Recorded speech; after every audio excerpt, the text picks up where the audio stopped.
Okay, we are back. All right, so the axis of symmetry cuts my parabola perfectly in half straight through the vertex. So we could, as we had stated earlier in the notes up at the top of the page, we could use my equation to find the axis of symmetry, or I could use the information that I already know by definition, that the axis of symmetry runs perfectly through the vertex. So I just have to remember that it is always an x equals equation, and that equation is the number of the x part of my vertex, which happens to be -3. So my axis of symmetry, x equals -3. Now, my y-intercept, we said up in our notes that the y-intercept is always the coordinate point of 0, c. And in our equation, our function has a 5, a positive 5, where the c value is. So that's great. That's all the work that we needed. 0, 5. There is my y-intercept. That's where my graph crosses the y-axis. I had to wake him up. Finally, I need the zeros. Again, this is where your graphing calculator is extremely helpful. And let's see if I can zoom in carefully. So on here, if you will push menu,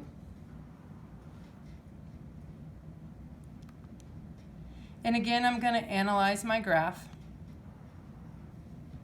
And I am looking for the zeros.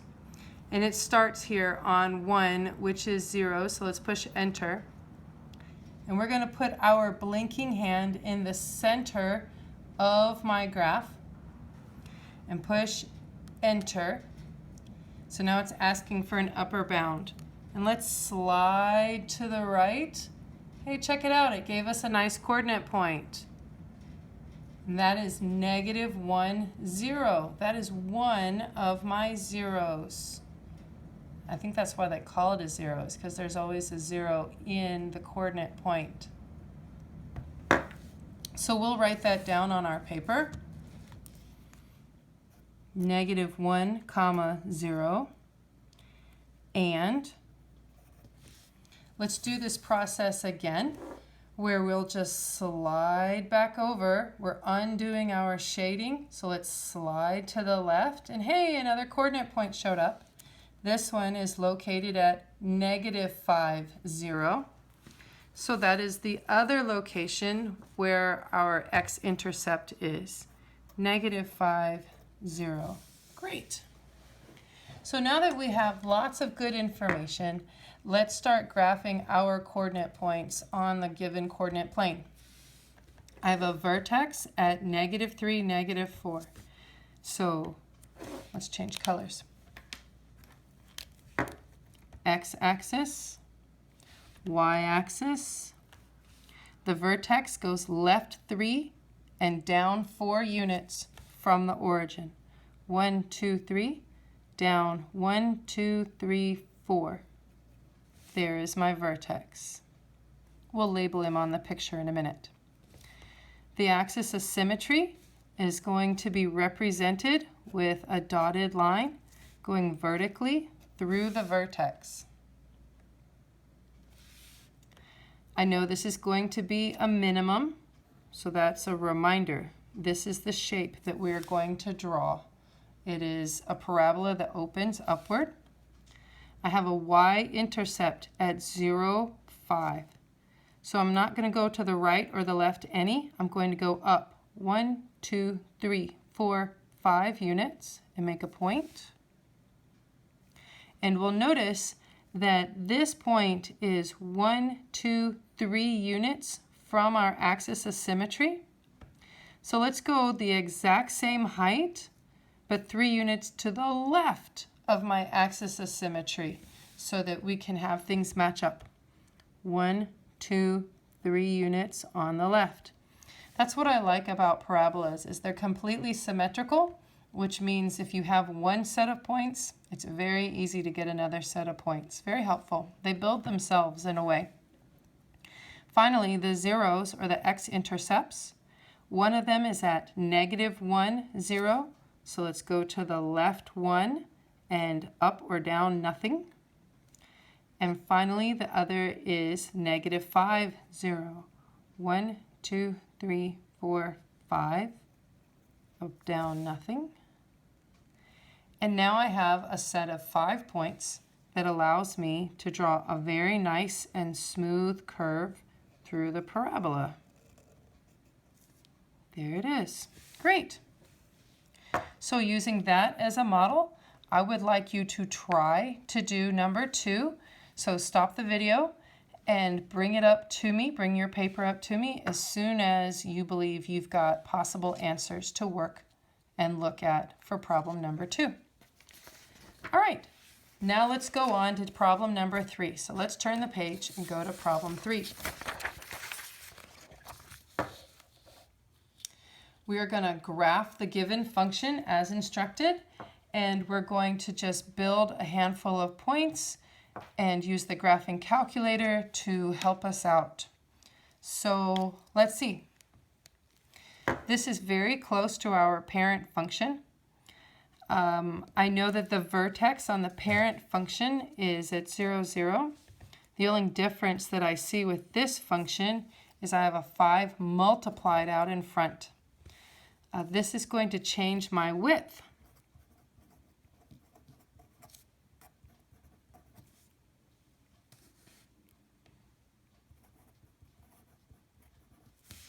Change the width.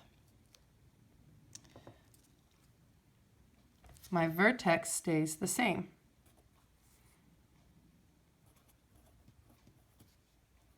What did I write? Same vertex as the parent.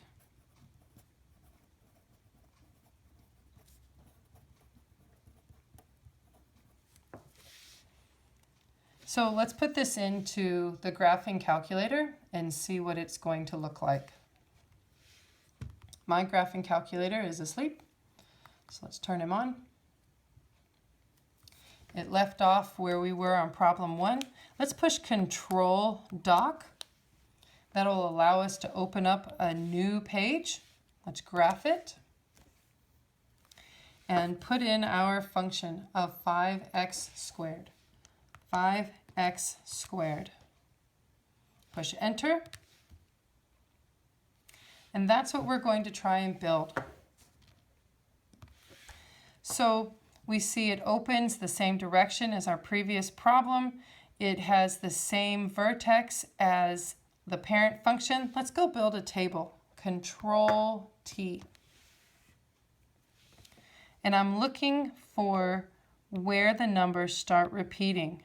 Hey, we have a 20 and a 20. I have a +5, +5, and a 0 in the center. Look, I found where things are going to match up. This will be great. So I clearly cannot graph a height of 20. That won't fit. But I can graph a height of 5. So we will build that table instead. So here's an x, y, t table. I found from my graphing calculator, we have the point -1, +5. We have the point 0, 0. And then I have the point +1, +5. And those will all fit on my graph very nicely. So let's do that. X, Y. Let's plot the first point. Go left 1, up 5. From the origin, left 1, 1, 2, 3, 4, 5. Second point, 0, 0, right here at the origin. Third point, right 1, up 5. Again, see how they mirror each other? That's really nice. That helps us to know that we're doing things correctly. It always feels good to know when you're doing things right. And there's my parabola. We have graphed it. Let's do number 4 together. Let's see what that one looks like. I bet there's some changes in this one. So here on problem 4, I have a negative sign out in front. This is different. And I have a fraction. So as it turns out, this negative sign is going to change the direction of our parabola.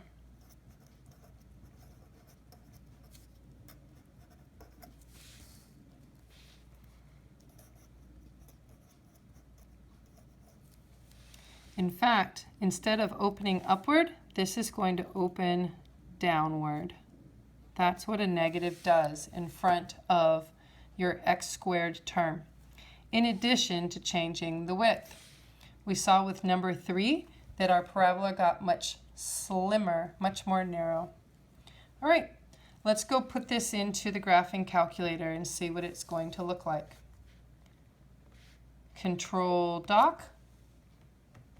Let's go graph, push enter. Negative. Make sure that when you use your negative symbol, it is this one down here. This is a subtract, which is not what we are doing. This is a negative for out in front of your x squared term. So negative, if you push control and then divide, it'll open a fraction box for you. 3, arrow down, 5. Isn't that nice? Arrow to the right and get a full-size blinker, x squared. Push enter. Aha! So it does open downward. Let's go see what our table of points look like. Control T. And again, we're going to try and find where things line up, where they match up. Okay, these numbers match up. And negative 5.4 still fits. Even negative 9.6 still fits on my table. So let's draw a table so that we can plot points that are going to fit.